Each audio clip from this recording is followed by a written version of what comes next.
There's a reason your paintball team can't make it to the finals. It's not because you can't shoot.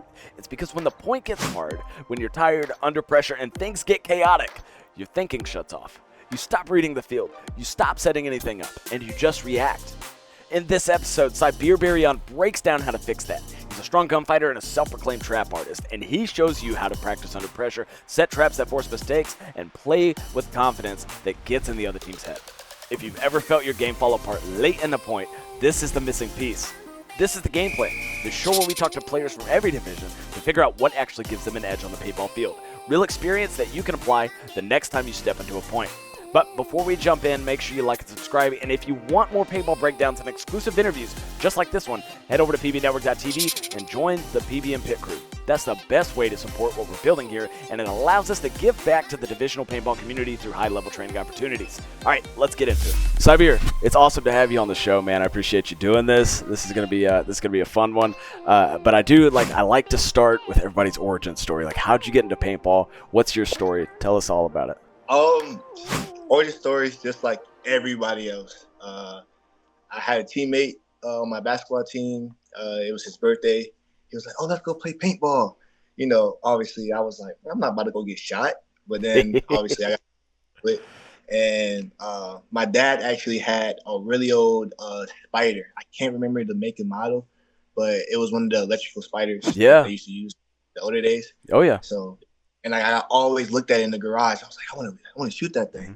And then I got the chance to at the birthday party. And after ripping 15 a second on rec guys, I just fell in love with it. Awesome. So yeah, man, like the spider was my first gun. That's what my story was a Christmas party. And we all went out Christmas Day, like 14 of my family members, and got shot to pieces. I think I was like 12 years old. How old were you when you first went out and played? I was about like 16 when I first got into it. Maybe no. Actually, I'm lying. I was 10, but the party I'm talking about, I was 16 when I finally jumped head first in. Gotcha. Okay, so tell me about that party. What was that whole experience like? So it was at one of the local fields up in Conyers, Georgia. It was called Extreme Paintball Conyers. They had 4 fields. They had a barrels field, like a wooden water tower field. Then they had a tires field in the back, and they had a huge woods ball field. And I'm not gonna lie, I got thrown into the wolves because it was, it was the more experienced guys. Guys, they had their LBs and their they playing against the 160s and all of them, and they were up there playing with the minis, shooting 15 balls a second, 300 psi. Mm-hmm. And I got there, and then thankfully I got put on their team because I had my own gun. So they was like, all the people with their own guns stay in here, all the rounds go over here. So you made it in, man. You made it in the club. Yeah, day one. I made it in by the skin of my teeth. But I didn't do good because all the other guys were so advanced that they were just shooting everybody. So I'm just sitting here shooting a couple balls a second. And then I got thrown on my friend's team because they was complaining. And then I got my teeth kicked in. Oh. Absolutely. Got shot on the mask. First time I ever tasted the paintball, and probably one of the best moments of my life. Because after that, I fell in love. Because, I'm such a competitor. Yeah. So I hate losing. So after that, and then they was talking, it was over with. But I wound up playing maybe 15 games around there. We all played, and I probably won 1 or 2. So you would say you got beat in the dirt, man. Like that's most people's first story, but can you explain to the audience what it was that got you hooked? It was you ever remember when you're like a kid and it's Christmas, and it's Christmas morning, you wake up, run downstairs, and you got all the presents down the ground. To me, at least, it felt like that. Like every time I took a step on the field, knowing the excitement of not knowing what I'm going to receive, rather it's going to be the win, the loss, rather I'm going to learn something or maybe even teach something. It's just the fact that it's so many possibilities in paintball to where anything can happen. Yeah. And I fell in love with that part because, like I said, I'm a really big competitor. And I hate playing games where you know you're going to win or you Yeah. know that you're going to dominate. Mm-hmm. So having that uneasy feeling of, hey, you can get shot by anybody, rather it's a pro guy or a really advanced guy, or rather it's the 5-year-old, 10-year-old that just came out for the first time. Yep. And I think that's what really grasped me, I think. That's huge, man. It's like it's the journey of it, right? Like it all happens in a second, 2-3 minute games. If you're playing woods, maybe 15, but it's so short, but it feels like such a long time. And we're taken out of our day-to-day lives for, just a few minutes, and it's priceless, right? So I think that's huge. I love that story. I'm glad you told that for us. So okay, so you go from this party. Did you stay in it? Or did you take a break, or where? Because you play competitive now, so take us to that point. What's that journey look like? Okay, so actually that day of the birthday party, I went into the office area, mm-hmm. and I asked for a job right then and there on the spot. They told me to come back the next day because the party was on a Saturday, and they're open on the weekends. I came back that Sunday, did training, and ever since then I was working at that field. Dude, that's huge. Yeah, and I just fell in love with it because it was so gravitating. Like it was like I was on Earth, and the Earth gravitational pull was just pulling me in.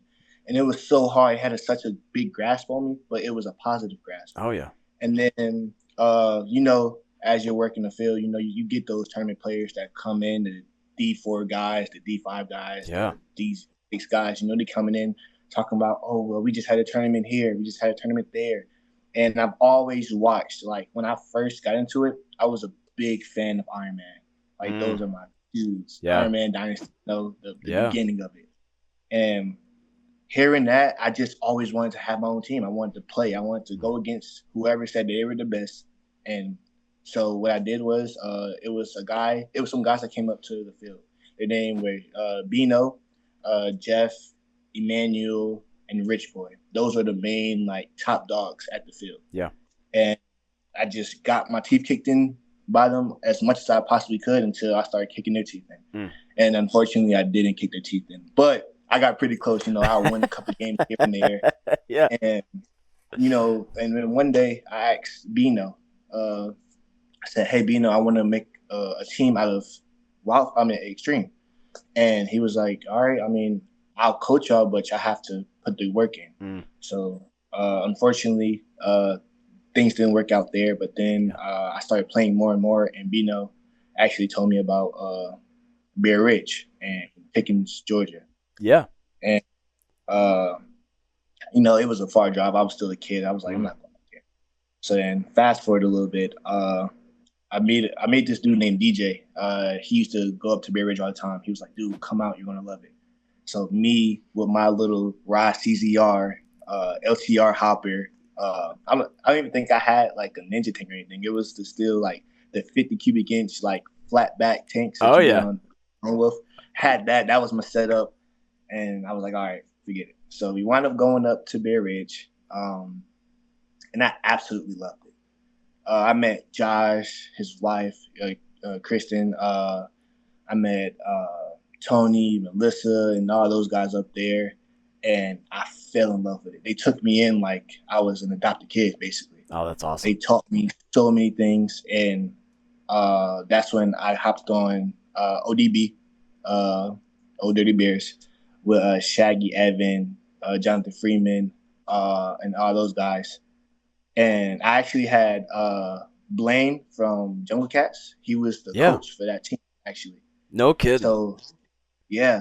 So I got to learn a lot of paintball up there. Man. A lot. And I feel like that's what made me jump even higher. And then I played the tournament there. I had some troubles up in Pickens County. I don't think it's good to talk about right now. But I had some issues that made me take a step back. Hold on. Let's talk about it. Let's get into it. All right. So it was during the season. Just played my first event. So first event, I went because I was pretty good during layout practices or just coming up and playing. I was really good. I kind of made a name for myself up at Bear Ridge. and I was like doing really good. I get a 3-pack here, a 2-pack here, every now and again. Yeah. And believe it or not, at 6'2", 200 pounds, I was playing snake. So Let's I go, was dude. running and diving in the snake heavy. Let's go. Yeah, and I was doing really good. So I'm like, oh, tournament come, I'm playing the same guys. I'm about to kick these guys' face in like I did in practice. Absolutely wrong. Played the first tournament. I got stopped every single time. I never got like I got shot off break once or twice. When I was in the snake, I wasn't able to move. I wasn't able to play my game that I normally played, and it was like absolute hell. I'm sorry for cursing if I No, don't you're mean good, man. You're good. it was absolute hell. And I remember being so frustrated because I did so good in the prep work, Yeah. and then got to tournament and I wasn't good at all. And it was like a relief factor because I was like, dude, I'm not as good as I am. It's like an ego check, man. Yeah, actually, it was an ego check, like a hard one. Yeah. But I played there, and then after that, came back to practice and stuff. And when I started coming back up there, I had a bad encounter with the police. Obviously, Pickens County is a predominantly white area. Not trying to make it a racial thing, but got pulled over. They said I didn't have insurance or my car wasn't registered, and I had both my registration and my insurance papers on me. I had the app on, and they still said it wasn't. So then I had got a citation and a ticket. Well, a ticket, and I had to go back up to Pickens County to get the ticket settled. Yeah. But I was driving all the way from Conyers, Georgia, so that's a hour to 2 hour drive. And I had a hope, and then I started having car troubles and stuff.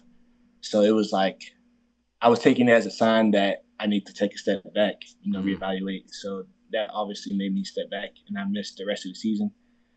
But then that's when I fell into the hands of Wildfire. So back working at Extreme, I was working, and this dude come in. So his name was Will. Will is from Detroit, and he came in trying to play paintball. He just moved down to Georgia. So when I see like new people with like speedball guns, I instantly have to try to see where I match at. Because like I said, I'm a competitor. I want to play the best no matter what. So we wound up chopping it up, and I was like, hey, dude, I mean, I heard that you used to play a little bit. How would you feel about 1v1? And so obviously, you get challenged, you can't back down. Yeah. So he said, yeah, but unfortunately, our air we ran out of HPA air, so we didn't have the air compressor working. So since it was a slow day, it was a field not too far away from my field. Yeah. So I was like, hey, there's a place called Wildfire. They have indoor and they have air. We can all go up there and play. Yeah. He was like, all right, bet, I'll meet you up there. So remind you, I'm working. Thankfully it was a slow day. So I was like, hey boss, I could take off. I know we normally call out people when it's slow. I happily call off. They was like, all right, bet. It was me and my friend Dallas. We both clocked out, immediately went up to Wildfire, and we started playing. And then we also met my snake player, Isaiah, a little white kid, plays snake, fast, really talented. Yeah. And we all just started playing up at Wildfire all the time. And then we gradually started grabbing guys. And then we went from just, hey, 4 of us, then became 6, and became 8. And then we had a full roster that we could potentially play with. Yeah. So I was like, hey, dude, we have good chemistry. We have guys that's willing to play. Let's make a team. Once again, trying to get the team going. They was like, all right, bet. So we practiced every Thursday and Sunday. Every Thursday and Sunday. And then we had 2 team meetings talking about what we learned, what can we learn, and what can we do in practice. And once that ball started going, I started getting excited. Like I started feeling like that kid again for Christmas. So we wound up having the meetings, and then it was a dude named Mike there. Mike actually played all the way up to like Division 3.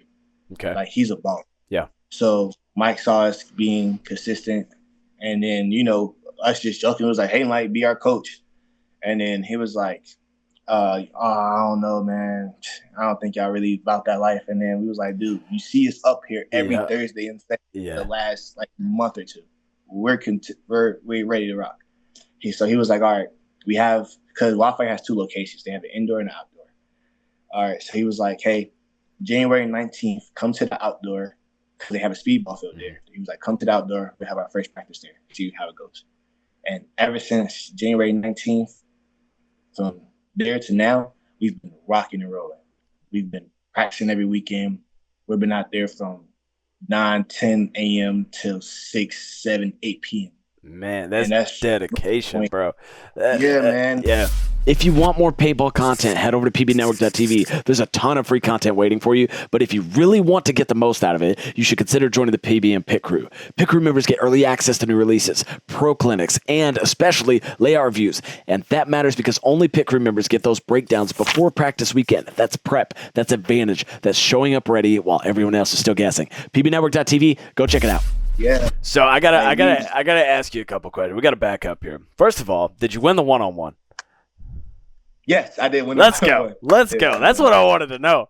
That's all I wanted to know. No, so you win the one-on-one. Okay. So no, but you guys are like committed. I mean, twice a week. Yeah. You know, I mean, I think any competitive team, you know, should at least be out there on Saturday and Sunday. But you guys, you know, it seems like you have opportunities to play throughout the week. So, you know, you can't hardly ask to play ball more than twice a week. And if you are, you better be at the top. I mean, if you're playing more than that. But I want to go back, if we can, to your experience working at Extreme. So for somebody who's just getting into paintball, maybe they can't afford it. Can you explain why that's such a huge benefit to work at a paintball field? Absolutely. So working at the paintball field, you run into so many people and so many good people that a lot of times you don't even need to buy things. Like for instance, like I said, I had a Rise TZR and I had the 50 cubic inch tank with the flat back and I had the LTR hopper. I paid for nothing. The Rise TZR was a gift. The LTR hopper was a gift. The speed feed that came with it was a gift, and the tank was a gift. Is that from the field? And all of these, no, well, yeah, but also from like guys I met, like just passing through. Yeah, like so because paintballers, especially like older paintballers and like guys that don't play as much, they have so many like items that sometimes they don't get to play with. Yeah, or they're just looking to sell or give away. Yeah. So if you're at the field, you know, you're being a good ref, you're being a good person, you're being respectful. I'm not going to say look for the favor, but blessings are going to fall in your lap. Yeah. You know what I mean? Yeah. So, and then also working at the field, hey, if you're working at the field and you're playing, you can come play one day and work the next day. Yeah. And then you don't got to worry about paint because you just work for your paint. Yep. So then you're talking about, hey, I don't have the money. I feel like, and that's one thing I really don't like.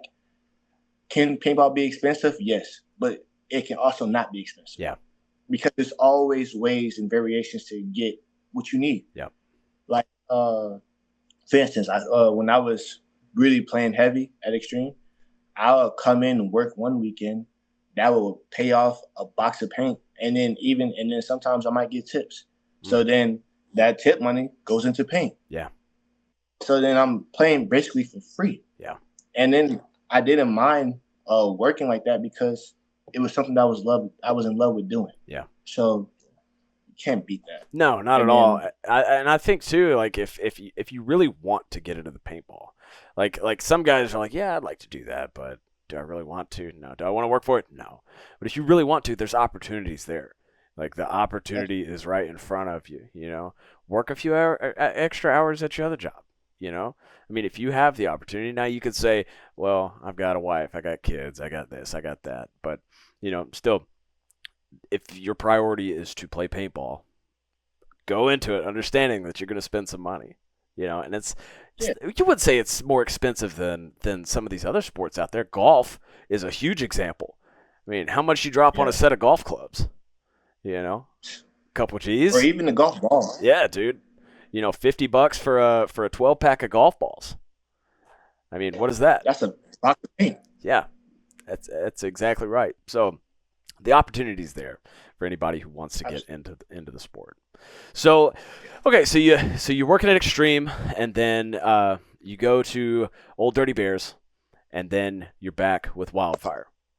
Now, are you guys? So you're currently with Wildfire. Where are you guys competing at right now? What events are you guys competing at?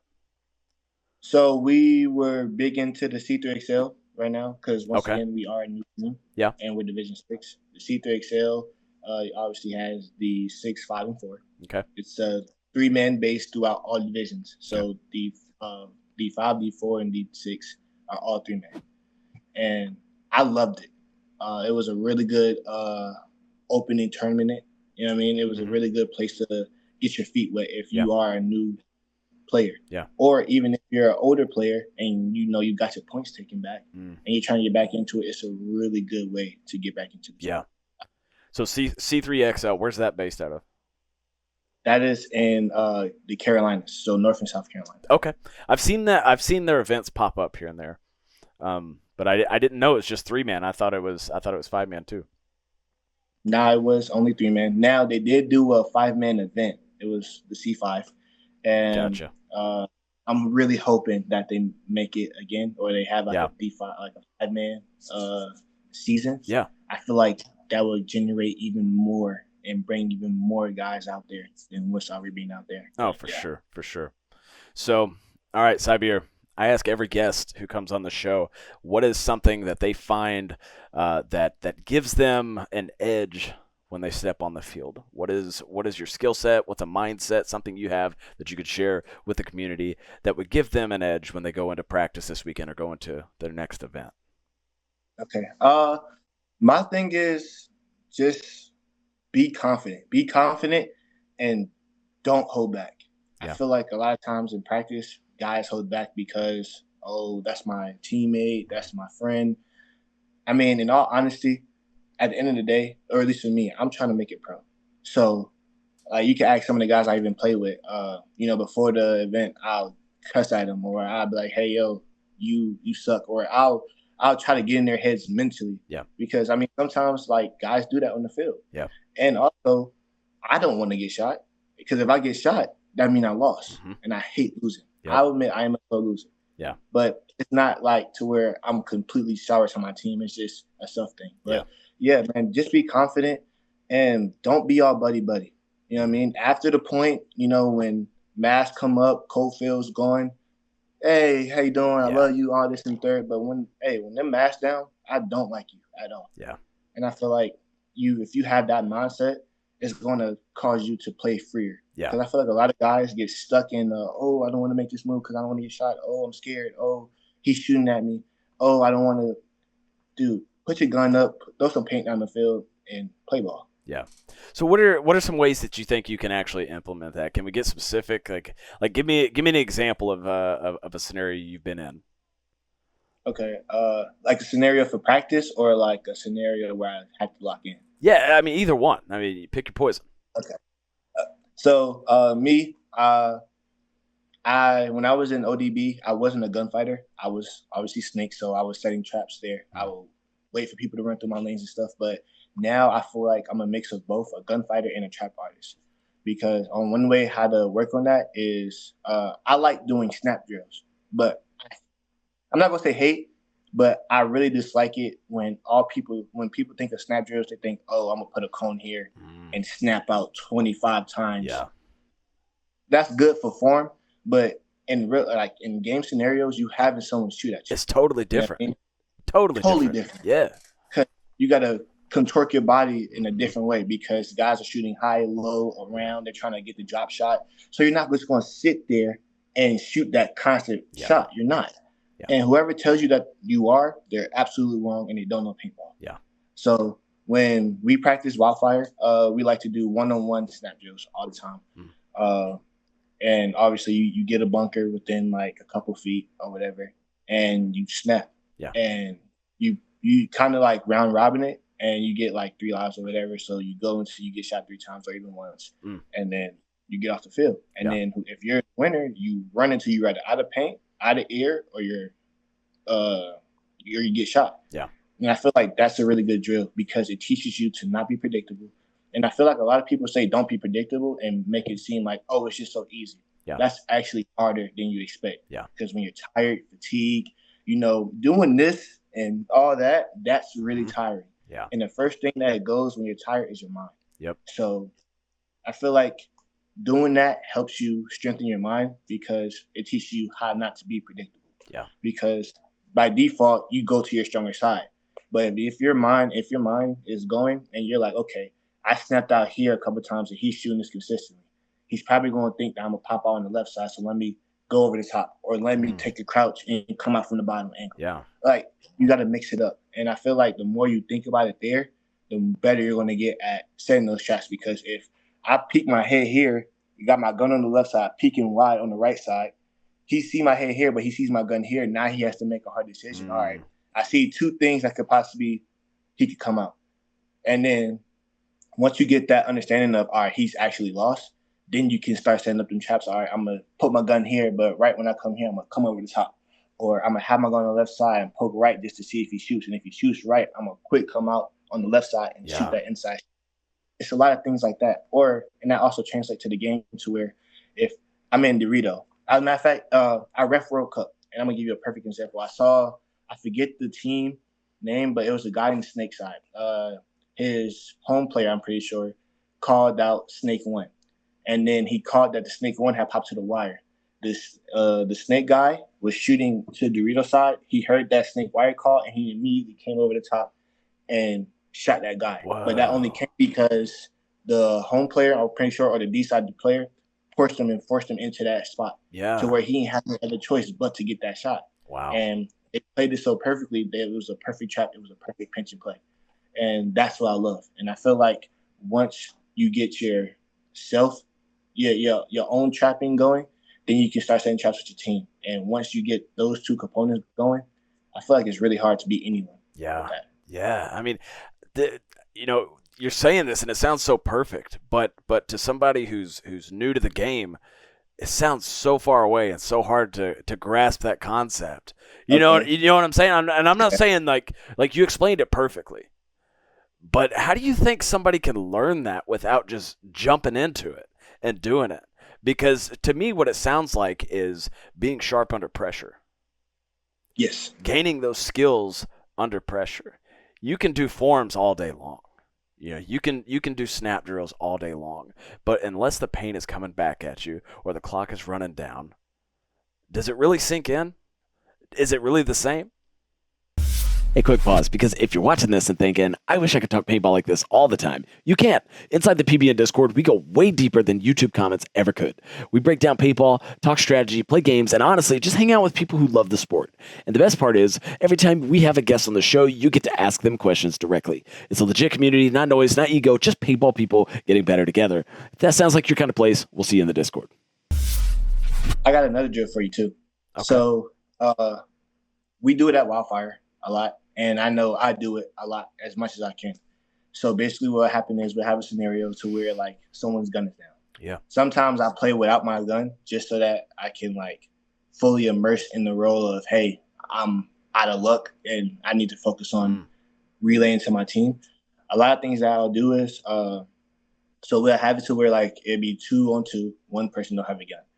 And obviously, you have to make it to your spot. You have to communicate. You have to tell them what you see because you obviously can't do anything. Yeah. So it forces you to talk. It forces you to stay sharp and be calm under pressure because you're getting shot without being able to shoot back. Yeah. That's like fighting someone with your hands behind your back. Yeah. And you're trying to just dodge and predict everything. Mm-hmm. So I feel like that is one thing you can also do to try to help stay calm, cool, calm, collected under pressure, and also figure out how to set traps. Because without a gun, it's like, for instance, when someone goes blind and all the other senses sharpen. Yeah. It's the same thing. Yeah, and that's so good. That's so good for communication too. When all you can do is talk to your team. Like that's one way to remember call outs, learn bunkers. I was just talking to one of my teammates today about learning call outs. You know, he said he had a lower divisional guy that said, I can't remember 25 names. Like, why not? You know, I mean, it's, to us it sounds so easy, but to them it's like, why can't you learn that concept? Why can't you do that? And he's like, well, I don't know. And I'm like, well, just try it. Just do it, learn the names. And then get in a gunfight. And then test it. Test your knowledge. But, so I mean, that's so good, man. I can't thank you enough for coming on here and explaining all that to us. We got just a few minutes left, but I did want to touch on something. And if you have anything else, we can go back to it. But you mentioned you want to own a paintball field. Yes. So what's your dream paintball field? My dream paintball field, if I'm being honest, somewhat like what Fit got. I want to have like 3 to 4 fields, and honestly, I want to obviously have the rec ball for hyperball, or whatever. Have a rec ball field, have 2 like speedball fields, and then that 4th field I want to have a mounds field. Oh, that'd be sweet. Yeah. Oh yeah. I really felt mounds when I was reffing at World Cup because they put me on mounds. Yeah. And I absolutely fell in love with it. But I really want to have like 4 fields though, just so that I can try to bring it together. Because I know everyone says that it's really hard to have your own field or manage your own field because you so many to bounce. But I mean, once you get past the insurance part and all that, I feel like obviously I don't know what I'm talking about because I don't have a field, but I feel like it could just be so much easier. And I feel like I want to bring the things that other fields are scared to have, like, or don't even think about having. You know what I mean? Like, I also want to have a woods ball field where you can get submerged, like go into like rivers and like have the trench warfare with the tunnels underground. I want to do all that, and I know it's a really big dream, but I feel like it will help bring out the community in a better way. You just got to have everything that everyone wants and everyone needs. For sure. Well, I could definitely tell you how not to run a field. So if you ever have any questions, feel free to ask me, and I'll tell you what not to do. But I'm going to bring up a Discord question for you. Got one from Paul from the Did It Hurt podcast. While I'm pulling that up, let everybody know where they can catch up with you and like what's your best social handle and where they can find you. Yeah, you can find me on Instagram at egoistbeer_1. I'm pretty sure it's EGOISTBIR_1. Awesome. And you can also find me on TikTok at ego_beer. Same thing. Let's go. I'll put it up on the video. That way they can see it as well, and I'll link to it. All right. Paul from the Did It Hurt podcast asks, how do you deal with a snake player who is overly aggressive in the snake, always getting out, not following the game plan, and then blames the 2? That sounds personal, Paul. That sounds real personal. What do you think, Saabir? For starters, don't get in his face, because like anyone else, if you get in someone's face and you start doing, you're wrong, the reason why we lost, no one's going to want to hear all that. Now, another thing that you can do is rather bump him to the 2 spot to where he can be aggressive on his feet, because I feel like maybe he's too aggressive to where he wants to get up the field and he wants to get in those gunfights. Yeah. But he don't know how to move through the snake. Yeah. Or he don't know how to read the paint coming in to know when to bump to the next stick beam or when not to bump. So possibly put him at the 2 spot, let him see someone that's calmer, let him see how to get into the snake, and let him work in the snake, and then let him be that 2 so he can get a better overall view of what's going on. Yeah. I feel like. No, I love that. And I think that's good for, vice versa, to switch them roles. Then you really get to see what the other person needs. So I think that's perfect. I love the way you put that. Well, Saabir, again, can't thank you enough for coming on. Do you have anything else to add? I don't actually. Tune into PBN. Hey, let's go, brother. I appreciate you, man, and we'll catch up soon, all right? Yes, sir. All right, man. Take it easy. Bye. You too, man. Guys, thanks for tuning into this episode of The Game Plan. I hope you enjoyed it, and if you did, please consider liking and subscribing. If you're a divisional player who has a specific skill set, approach, or mindset that gives you an edge on the paintball field, I want you on this show. The series exists to highlight what actually works at every level of the game. There's a link in the description where you can sign up to be a guest. And until next time, keep grinding, keep learning, and keep playing smart. We'll see you next time. Have a good one. Bye.